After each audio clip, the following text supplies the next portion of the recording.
Hello बच्चों, आपका स्वागत है आपके अपने YouTube चैनल नवोदय क्लासेस में। तो आज हम पढ़ने वाले हैं सबसे इम्पोर्टेंट टॉपिक विभाजकता। क्या पढ़ने वाले हैं बच्चों? विभाजकता। अगर इसकी इंग्लिश में बात करें तो विभाजकता को बोलते हैं डिविजिबिलिटी। विभाजकता की अगर इंग्लिश में बात करें तो इसको इंग्लिश में बोलते हैं डिविजिबिलिटी। डिविजिबिलिटी का रोल हमारी पूरे मैथमेटिक्स में बहुत ज़्यादा है। इसका क्या उपयोग है, कैसे इसको यूज करते हैं, वो सारा सब कुछ मैं आपको थोड़ा आज बताने वाला हूँ। डिविजिबिलिटी देखो क्या है। जैसे कि मैं बात करूँ, कोई ऐसे करके नंबर लिख दूँ 28, ठीक है, आपके सामने मैंने नंबर लिख दिया 28 और मुझे इसको चेक करना है कि ये 4 से डिवाइड हुआ कि नहीं हुआ। डिवाइड होने का मतलब है कि आपका रिमाइंडर 0 बचना चाहिए। रिमाइंडर का मतलब शेष पर जैसे मैं इसका इसमें डिवाइड करूं तो वो मेरा भाग डिवाइड पूरा जाना चाहिए। तो उसके लिए मैं क्या करता हूँ, ये तो चलो छोटा सा नंबर मुझे पता है, 4 के टेबल में आता है, 4 के टेबल में आता है 4 7 8, ठीक है, 4 7 28। तो इसका मुझे पता है, मैंने पता लगा लिया। देखते हैं हाँ यार ये तो डिवाइड हो रहा है, तो इसका तो आसानी से पता चल जाएगा। पर अगर मैं आपको नंबर दे दूं ऐसे करके और मुझे बताना है कि क्या ये नंबर इससे 4 से पूरा डिवाइड हो जाएगा, तो इसके लिए फिर मुझे क्या करना पड़ेगा। अब मैं ऐसे तो करूँगा नहीं, जैसे कि चलो ये तो छोटा नंबर था, ये तो डिवाइड में वैसे ही आ रहा था उसके भाग में, तो 4 7 28 ये करके पूरा हो गया। तो ऐसे करके मैं इसमें अगर चेक करने लग गया तो मैं चेक करने का ही हो जाऊंगा, फिर ऐसे मुझे नहीं करना। ऐसे करके आपको इसमें डिवाइड दे करके बिल्कुल भी चेक नहीं करना है। आप ऐसे चेक करेंगे तो वो फिर आपका बिल्कुल गलत है, आपको ऐसे चेक नहीं करना। तो फिर क्या करना पड़ेगा, उसके लिए फिर क्या करना पड़ेगा, उसके लिए हमने कुछ रूल बना रखे हैं। उसके लिए कुछ रूल बना रखे हैं। रूल में क्या है, जैसे कि 2 9 8 9 6 4 ये नंबर है आपका, इसको हमें चेक करना है किससे, 4 से। किस नंबर से चेक करना है, 4 नंबर से चेक करना है। तो 4 की डिविजिबिलिटी का, 4 की विभाजकता का एक प्रॉपर नियम है। 4 की विभाजकता का एक प्रॉपर नियम है, उससे हम नियम से तुरंत देख करके पता लगा सकते हैं कि ये नंबर जो ऊपर हमें दे रखा है वो 4 से डिवाइड होगा कि नहीं होगा। इसी तरीके से मान के चलो 4 की जगह अगर हम 2 लिख दें, 2 की जगह हम 2 लिख दें, तो 2 का भी हमें इसी 2 का भी एक नियम है प्रॉपर, जिससे कि हम इसे पता लगा सकते हैं कि नंबर 2 से डिवाइड होगा कि नहीं होगा। तो आज हम डिविजिबिलिटी पढ़ने वाले हैं इसी तरीके से, ठीक है। तो बच्चों स्टार्ट करते हैं आज। तो सबसे पहले हम पढ़ेंगे डिविजिबिलिटी ऑफ 1। क्या पढ़ेंगे, डिविजिबिलिटी ऑफ 1। Divisibility of 1। तो क्या आप डिविजिबिलिटी ऑफ 1 बता सकते हो क्या होती है? हाँ बिल्कुल बता सकते हैं, क्योंकि हमें पता है कि अगर मैं यहाँ पर कोई भी नंबर लिख दूं वो मेरा हमेशा 1 से डिवाइड होगा। कोई भी नंबर लिख दूं मैं हमेशा वो 1 से डिवाइड होगा। तो अगर डिविजिबिलिटी ऑफ 1 की बात की जाए, वैसे इसे नॉर्मल वे में पढ़ाते नहीं है, ठीक है, वैसे आपको बच्चों को इसको पढ़ाते नहीं है। क्यों? क्योंकि सबको पता है कि अगर किसी भी संख्या में हम 1 का डिवाइड कर रहे हैं तो वो हमेशा डिवाइड होगा। तो इसीलिए डिविजिबिलिटी ऑफ यानी 1 एक की विभाजकता, एक की विभाजकता। तो एक की विभाजकता क्या होती है? एक की विभाजकता कुछ नहीं होती, बिल्कुल सिंपल होती है कि हर संख्या में एक का भाग जाता है। Every number is divisible by 1। हर संख्या में एक का भाग जाता है। तो सिर्फ आपको एक की डिविजिबिलिटी समझ में आई, कुछ भी नहीं है, बहुत सिंपल है कि हर संख्या में एक का भाग जाता है, ठीक है। तो आपको ये समझ में आ गया। चलो ठीक है, अब इसके बाद आगे पढ़ते हैं डिविजिबिलिटी ऑफ 2। क्या पढ़ेंगे आज? अब क्या पढ़ेंगे, डिविजिबिलिटी ऑफ 2। 2 की डिविजिबिलिटी क्या है, डिविजिबिलिटी ऑफ 2। तो डिविजिबिलिटी ऑफ 2 की अगर मैं बात करूं तो बहुत सिंपल सी है। अगर किसी संख्या के अंत में, अगर किसी संख्या के अंत में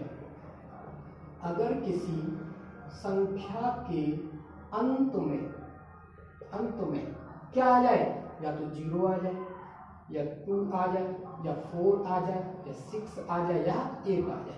इनमें से अगर किसी संख्या के अंत में कुछ भी हुआ तो वो नंबर पूरा पूरा 2 से भाग होगा। अगर किसी संख्या के अंत में हो तो वह नंबर वह संख्या 2 से पूरी तरह से भाग होगी। तो क्या समझ में आया बच्चों आपके?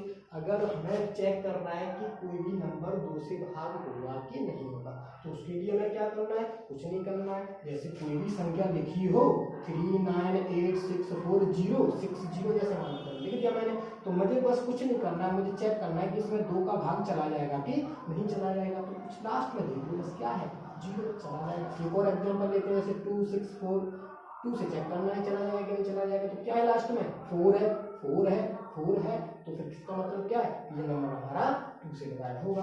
और जैसे और देखते हैं, जैसे 368 लिख दिया मैंने, 2 से चेक करना है चला जाएगा नहीं चला जाएगा। तो लास्ट में क्या है? 8 है, 8 आ रहा है, तो इसमें का मतलब क्या है? इसमें भी हमारा 2 से डिवाइड चला जाएगा। ठीक है बच्चों, तो आपको 2 की विभाजकता समझ में आ गई। अगर किसी भी संख्या के अंत में इनमें से कुछ भी हुआ, 0 2 4 6 8 0 2 4 6 8, अगर इनमें से कुछ भी हुआ तो वह नंबर 2 से पूरी तरीका से भाग होगा। ठीक है, इसके बाद हम पढ़ते हैं डिविजिबिलिटी ऑफ 4। Divisibility of 4। अब आप कहोगे डिविजिबिलिटी ऑफ 4 क्यों पढ़ा रहे हो, 3 कहाँ पे रह गया? तो मैं इसी वजह से पढ़ा रहा हूँ क्योंकि हमें डिविजिबिलिटी पढ़नी है इनकी 1 2 3 4 5 6 7 8 9 और 10। इसमें से 7 की कोई स्पेशल डिविजिबिलिटी होती नहीं है, इस वजह से हम इसे नहीं पढ़ेंगे। 1 की हमने पढ़ ली, 2 की हमने पढ़ ली। अब मैं 2 के बाद 4 पे क्यों आया सीधा? 4 के बाद मैं सीधा 8 पे जाऊंगा। क्यों जाऊंगा? क्योंकि इन तीनों की डिविजिबिलिटी बिल्कुल सेम है, एक दूसरे से कनेक्ट है। 2 की 4 से कनेक्ट है, 4 की 8 से कनेक्ट है, इस वजह से। ठीक है, अब फिर 2 के बाद फिर मैं और 3 की 9 से कनेक्ट है। ठीक है, तो 3 को और 9 को बिल्कुल एक जैसा पढ़ेंगे हम, 5 को और 10 को बिल्कुल हम एक जैसा पढ़ेंगे, 6 की हमारी पढ़ लेंगे हम। ठीक है, अब बताते हैं हम डिविजिबिलिटी ऑफ 4। डिविजिबिलिटी ऑफ 4 की बात करें तो क्या होती है डिविजिबिलिटी ऑफ 4? देखो 4 बना कैसे? अगर 4 का मैं प्रिपरेशन देखूं, मैन्युफैक्चरिंग देखूं तो किस तरीके से बने हुए? 2 × 2। क्या 4 ऐसे नहीं बना है ना? 4 जब 2 × 2 से बना है। इसमें कितने 2 आए हैं? इसमें आए हैं 2 2। कितने 2 आए? 2 2। हमने 2 की डिविजिबिलिटी पढ़ी थी, अब उसमें हम क्या देख रहे थे कि लास्ट का अंक हमारा क्या हो? 0 2 4 6 और 8 हो। इसमें तो एक ही 2 था, और इसमें कितने 2 हो गए? 2 हो गए। तो इसमें हम क्या करेंगे? लास्ट के किसी भी नंबर के लास्ट 2 डिजिट देखेंगे, अगर लास्ट के 2 डिजिटों में 4 का भाग चला गया तो वह नंबर भी 4 से भाग होगा। तो देखो समझते हैं कि ये किसका लाइन का मतलब क्या है। लाइन का मतलब देखो, जैसे मैंने 9 लिखा, 6 लिखा, 4 लिखा और 0 लिखा, और 6 लिख दिया और 4 लिख दिया। ठीक है, मान के चलो ऐसा कोई हमें बड़ा नंबर दे दिया और हमें चेक करना है कि इसमें 4 का भाग जाएगा कि नहीं जाएगा। तो हमें कुछ नहीं करना है, हमें क्या करना है? लास्ट 2 डिजिट का मतलब इस जो भी संख्या दे रखी है उसके लास्ट के 2 अंक, इकाई वाला और दहाई वाला। इकाई वाला ले लो और दहाई वाला ले लो, इन दोनों अंकों को उठा लो ऐसे करके बाहर, और इसमें 4 का भाग दे करके चेक कर लोगे। 4 एकम 4, यहाँ से 2 बचेगा नहीं बचेगा, और जी कितना हो जाएगा? 24, और 4 छिक्के 24।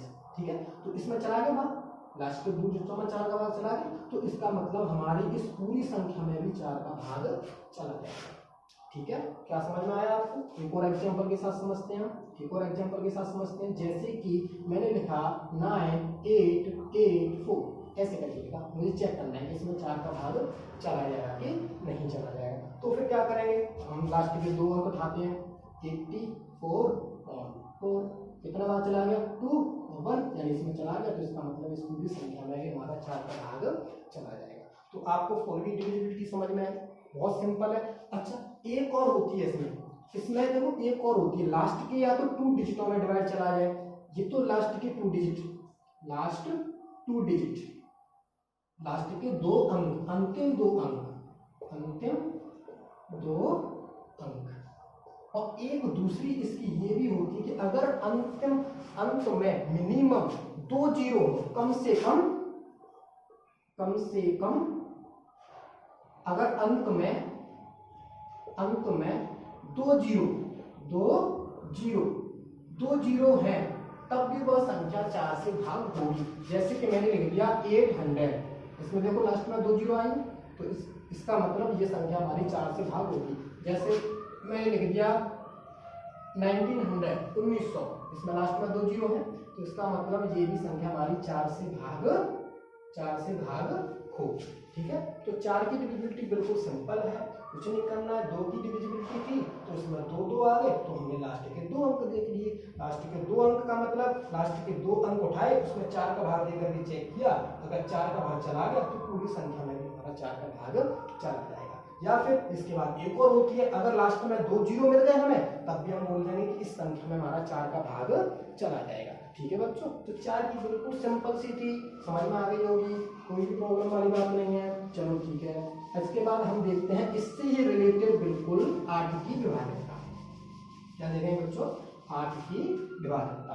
चलो 8 की विभाजकता देखते हैं। डिविजिबिलिटी ऑफ 8, डिविजिबिलिटी ऑफ 8 क्या कहती है? डिविजिबिलिटी ऑफ 8 क्या कहती है? देखो अगर मैं 8 को ध्यान से देखूं तो 8 कैसे बना है? 2 मल्टीप्लाई 2 मल्टीप्लाई 2, ऐसे करके बना। तो कितने 2 आ गए इसमें? 1 2 और 3, है ना। 2 की में हम कितने देख रहे थे? लास्ट का अंक, लास्ट डिजिट। 2 की में हम कितना देख रहे थे? लास्ट का अंक। 4 की में क्या देख रहे थे? क्योंकि ये 2 मल्टीप्लाई 2 था, इस वजह से हम लास्ट 2 अंक देख रहे थे, लास्ट 2 डिजिट देख रहे थे कि नहीं? ठीक है। 8 की है तो 8 की में हम 2 कैसे बना है? 2 मल्टीप्लाई 2 मल्टीप्लाई 2 2 मल्टीप्लाई 2 मल्टीप्लाई 2, यानी इसमें 3 2 आ गए। कितने 2 आ गए? 1 2 3 आ गए कि नहीं? तो इसमें कितने देखेंगे? लास्ट के 3 डिजिट, लास्ट के 3 डिजिट। कहने का मतलब अगर लास्ट में 3 डिजिट, लास्ट के किसी भी संख्या के लास्ट के 3 डिजिटों में अगर 8 से भाग चला गया तो उस पूरी संख्या में भी 8 से भाग चला जाएगा।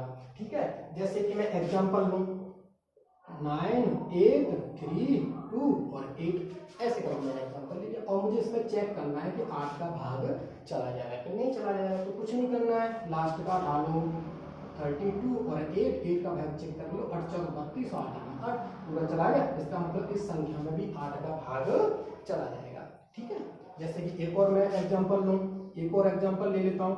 एक और एग्जांपल 9 3 6 4 और 8 मैंने ये रख लिया। ठीक है, तो फिर देखो इसमें भी 8 का भाग चला जाएगा कि नहीं चला जाएगा? 8 8 64 तो 8 एकम 8, 8 8 64 और 8 एकम 8, तो इसका मतलब इस संख्या में भी पूरी में मेरे 8 का भाग चला जाएगा। ठीक है, तो 8 की वैल्यू आपको समझ में आ गई। इसके बाद इसका जीरो वाला फंडा भी समझ लेते हैं। लास्ट में कितने जीरो हो? लास्ट में 3 जीरो, लास्ट में 3 जीरो। अगर किसी संख्या के लास्ट में 3 जीरो है तो वो संख्या 8 से भाग होगी। जैसे कि एग्जांपल में जैसे मैं 9000 लिख लेता हूँ, 9000 लिख दिया, तो कुछ नहीं करना, देख के बता दो लास्ट में 3 जीरो है, 8 से पूरी भाग होगी। जैसे मैंने 1000 लिख लिया, एक और एग्जांपल ले लेता हूँ, 1000 मैंने लिख लिया, और मुझे चेक करना है कि 8 से भाग हो जाएगी नहीं हो जाएगी। तो कुछ नहीं करना है, लास्ट में कितनी जीरो? 1 2 3, तो ये संख्या भी पूरी 8 से भाग होगी। ठीक है बच्चों, तो आज आपने क्या क्या पढ़ लिया? 1 की विभाजकता पढ़ी, 2 की पढ़ी, 4 की पढ़ी। एक बार मैं आपको पूरा फिर से रिवाइज कर देता हूँ कि किस में क्या क्या मैटर है। देखिए ध्यान से। अच्छा घर का सब ठीक है ना? अच्छे से पढ़ना, ठीक है? चलो देखो क्या क्या पढ़ा है। डिविजिबिलिटी ऑफ 1 पढ़ी, तो इसमें क्या था? सारे नंबर 1 से डिवाइड होते हैं। ठीक है। सेकेंड डिविजिबिलिटी ऑफ 2 पढ़ी, 2 के लिए क्या था? जीरो, कम से कम एक जीरो हो या 2 4 6 8 अंतिम अंक हो। अंतिम अंक का मतलब किसी भी नंबर का अंतिम अंक अगर इनमें से कुछ भी है तो वो नंबर हमारा पूरा 2 से भाग होगा। नेक्स्ट देखते हैं डिविजिबिलिटी ऑफ 4। डिविजिबिलिटी ऑफ 4 यानी 2 मल्टीप्लाई 2 2 मल्टीप्लाई 2 का मतलब क्या है कि यानी किसी अंतिम 2 अंक अंतिम दो लास्ट के दो अंक देख लो, कौन सा, इकाई वाला और दहाई वाला। इसमें कौन सा था, ओनली इकाई वाला, इसमें ओनली इकाई वाला था। तो अंतिम दो अंक देख लो, अगर उनमें 4 का भाग चला गया तो पूरी संख्या में भी 4 का भाग चला जाएगा। या फिर एक और इसकी क्या है, ये तो इसकी फर्स्ट वाली है, सेकंड वाली क्या है, 2 0, 2 0। अगर किसी संख्या की कम से कम 2 0, ठीक है, कम से कम 3 0 भी है, 2 के अलावा 3 है, 4 है, 5 है, फिर तो जाने जाना, ठीक है, फिर तो जाने जाना, कम से कम 2 0 होने चाहिए। 2 0 अगर है तो उस संख्या में 4 का भाग जाना ही जाना, चला जाएगा, ठीक है। इसके बाद डिविजिबिलिटी ऑफ 8, डिविजिबिलिटी ऑफ 8 क्या कहती है, 8 कैसे बना है, 2 × 2 इस तरीके से बना है। यह कहने का मतलब अंतिम 3 अंक, कितने, अंतिम 3 अंक, कौन कौन से, इकाई वाला प्लस दहाई वाला और प्लस सैकड़ा वाला, ठीक है। इस तरीके से हमें अंतिम 3 अंक देख लेने हैं। लास्ट के किसी भी संख्या के लास्ट के 3 अंक देख लो, अगर उसमें 8 का भाग चला गया तो पूरी संख्या में भी 8 का भाग चला जाएगा, अगर नहीं गया तो वही कुछ नहीं कर सकते, फिर नहीं जाने वाला, ठीक है। चलो इसके बाद ये तो इसका फर्स्ट वाला मैटर हो गया। सेकंड वाला क्या कहता है, सेकंड वाला कहता है कम से कम कितने 0, 3 0, कम से कम 3 0। अगर किसी संख्या के लास्ट में कम से कम मिनिमम 3 0 है, 3 से ज्यादा भी हो सकते हैं, उससे कोई प्रॉब्लम, पर कम से कम 3 0 तो होने चाहिए। अगर 3 0 है तो वो संख्या हमारी 8 से भाग होगी, ठीक है बच्चों। तो आपको आज हमने पढ़ाई 1 2 4 और 8। तो आपको कैसा लगा पढ़ के कमेंट करके बताइए, और चैनल पे बने रहिए, आपको पूरा सिलेबस यहीं पर कराया जाएगा बिल्कुल फ्री ऑफ कॉस्ट। और हाँ, एक बात, सब्सक्राइब करना ना भूलिए और बेल आइकन को ऑन कर दीजिए, जिससे कि लेटेस्ट जो वीडियो आएंगे, अपडेटेड जो रहेगा वीडियो का, वो आपको तुरंत आपको नोटिफिकेशन में मिल जाएगा, ठीक है। तो आज के लिए इतना ही, आपको फिर मिलेंगे अगली क्लास में और कुछ अच्छे कॉन्सेप्ट्स के साथ में, अच्छे और डिविजिबिलिटी के साथ में। बाकी की जो डिविजिबिलिटी रह गई है उनको भी हमें पढ़ना है, ठीक है। बाद में मिलते हैं, टेक केयर, और कोरोना से बचे रहिए, घर पर रहिए, स्वस्थ रहिए, ओके बाय।